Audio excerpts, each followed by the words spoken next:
আজও বিপিএলের টিকিট নিয়ে হয়েছে নানা ঝামেলা। ব্যাংক ও অনলাইনে টিকিট না পাওয়ায় মিরপুর স্টেডিয়ামের সামনের রাস্তা অবরোধ করেন দর্শকরা। ভেঙে ফেলেন স্টেডিয়ামের মূল গেট। বাধা দেয় প্রথম ম্যাচের দুই দল বরিশাল ও রাজশাহীর টিম বাস ঢুকতে। পরে বিকল্প উপায়ে ক্রিকেটাররা মাঠে প্রবেশ করেন। রণক্ষেত্র হোম অফ ক্রিকেট। টিকিট নিয়ে আগের দিনের বিশৃঙ্খলা রূপ নেয় বিস্ফোরণে।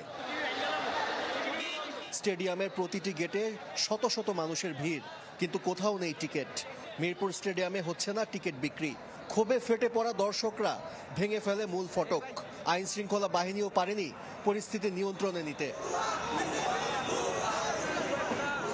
আইসা 1 ঘন্টা টিকিট দিতে দেওয়ার পরে কি হলো, লোক নাই। কাউন্টার থেকে 1 ঘন্টা দেওয়ার পরে টিকিট চলে গেছে। একজন লোক 100 টিকিট কাটছে, আর একজন লোক 50 টিকিট কাটছে। আমরা কালকে বিকালে আসছি, এখনো টিকিটের কোনো সন্ধান পাইনি। ব্যাংকে যান, যাই ব্যাংকে এই জায়গায় যাই, ব্যাংক খোলে না, আবার কইতে যে এই সমস্যা ওই সমস্যা। বিক্ষুব্ধ মানুষ স্টেডিয়ামে ঢুকতে দেয়নি রাজশাহীর টিম বাস। পরে সুইমিং কমপ্লেক্সের পাশের গেট দিয়ে ঢুকে রাজশাহী ও বরিশালের ক্রিকেটাররা। মিরপুর স্টেডিয়ামে খেলা হচ্ছে, অথচ মিরপুরে মধুমতি ব্যাংকের মাত্র একটি শাখায় বিক্রি হচ্ছে বিপিএল এর টিকিট। সেখানেও চরম বিশৃঙ্খলা। ভোর থেকে লাইনে দাঁড়িয়েও মিলছে না কাঙ্ক্ষিত টিকিট। সর্বনিম্ন মূল্যের টিকিট নেই বললেই চলে। 50 জন দিতে যদি টিকিট শেষ হয়ে যায়, বাকি টিকিটটা গেল কোথায়? আমরা তো মাঠে ঢোকার পর দেখি যে না, সিটগুলো ফাঁকা আছে। বলতে আধা ঘন্টা ওয়েট করলে 230 টাকা টিকিট দিব। এখন ভিতরে গেছি, বলতেছে টিকিট নাই। 575 টাকার টিকিট আছে, কিন্তু এখন বলতেছে ওই টিকিট 690 টাকা হয়ে গেছে। আর কিছুক্ষণ পরে বলবো ওইটা 1000 টাকা, আর 1 ঘন্টা পরে বলবো ওইটা 2000 টাকা, অথচ এগুলা 200 টাকার টিকিট। মিরপুর ব্রাঞ্চ ম্যানেজার দায় দিলেন বিসিবিকে। দেরি করে টিকিট সরবরাহের জন্য বিশৃঙ্খলা হয়েছে বলে দাবি তার। সর্বনিম্ন 200 টাকার টিকিটও চাহিদার তুলনায় অপ্রতুল। 2 দিনে বোর্ড থেকে ব্যাংক পেয়েছে মাত্র 2000-এর মতো। এটা তো বিসিবি থেকে দেয়, এটা আমাদের কোনো দেওয়ার কোনো সুযোগ থাকে না। বিসিবি থেকে যেটা আমাদেরকে পাঠায় ওটাই আমরা ডিস্ট্রিবিউট করি, এবং আমাদের এখানে কোনো স্টক মানে আনসোল্ড ফেলে রাখি না। যেটা মানুষ চায় সেটা দিয়ে দিই, এবং সোল্ড শেষ হয়ে গেলে তখন আমরা বলে দিই শেষ হয়ে গেছে।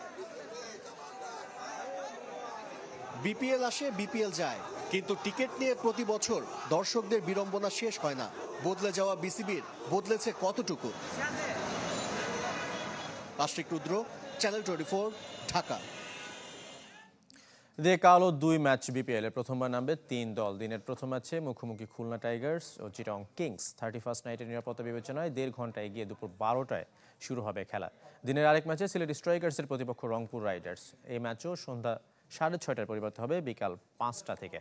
বিদেশি নির্ভর Rangpur Riders, Alex Hales, Iftekhar Ahmed, Khushdil শাহর একাদশের আকর্ষণ। প্রতিপক্ষ সিলেট স্ট্রাইকার্স অবশ্য মিরপুরের একাডেমি মাঠে ঘাম ঝরিয়েছেন। জাকের আলী, জাকির হাসান, তানজিম সাকিবের মতো তরুণরা দলের মূল ভরসা।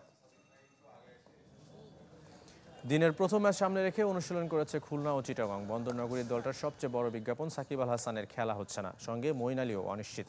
তাই দেশি তারকা শামীম পাটোয়ারি, পারভেজ ইমন, আলিস আল ইসলামদের উপর নজর থাকবে। মেহেদী মিরাজের নেতৃত্বে বিপিএল অভিযান শুরু করবে খুলনা। এনসিএল এর পারফরমেন্সে আশা দেখাচ্ছেন আবু হায়দার রনি।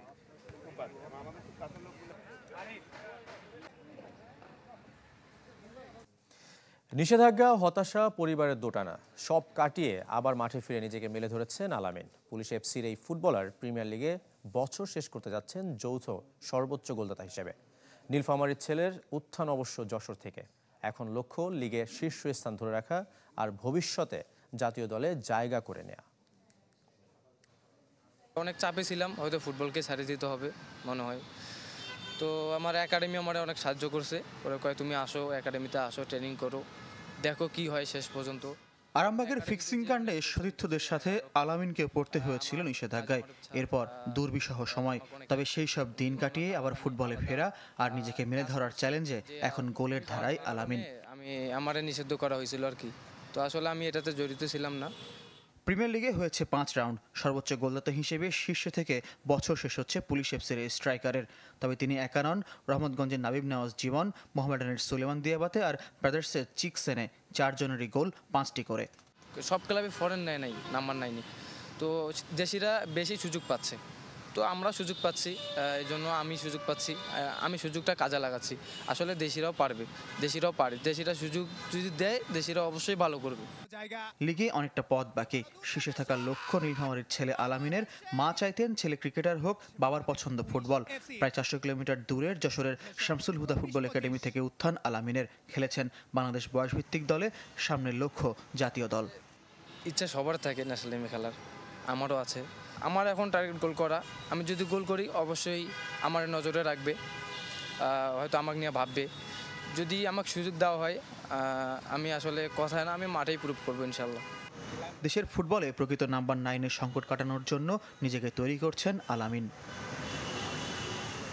ফয়জুল ইসলাম, চ্যানেল 24, ঢাকা। বিজয় দিবস হকির খবর জানাবো। প্রথমবারের মতো চ্যাম্পিয়ন বিমান বাহিনী। ফাইনালে নৌবাহিনীকে 5-4 গোলে হারিয়েছে সার্ভিসেস দলটি। মাওলানা ভাসানী স্টেডিয়ামে ব্যবধান করে দেন বিমান বাহিনীর রকিবুল হাসান। হ্যাট্রিকের দেখা পান এই ফরওয়ার্ড। তবে ম্যাচ জুড়ে নজর কেড়েছেন তরুণ উইঙ্গার ওবায়দুল হাসান জয়। বাকি 2 গোল করেন কৃষ্ণ কুমার ও মেহরাব হোসেন সামিন। ম্যাচ শেষে পুরস্কার তুলে দেন হকি ফেডারেশন সভাপতি air chief marshal Hasan Mahmud খান।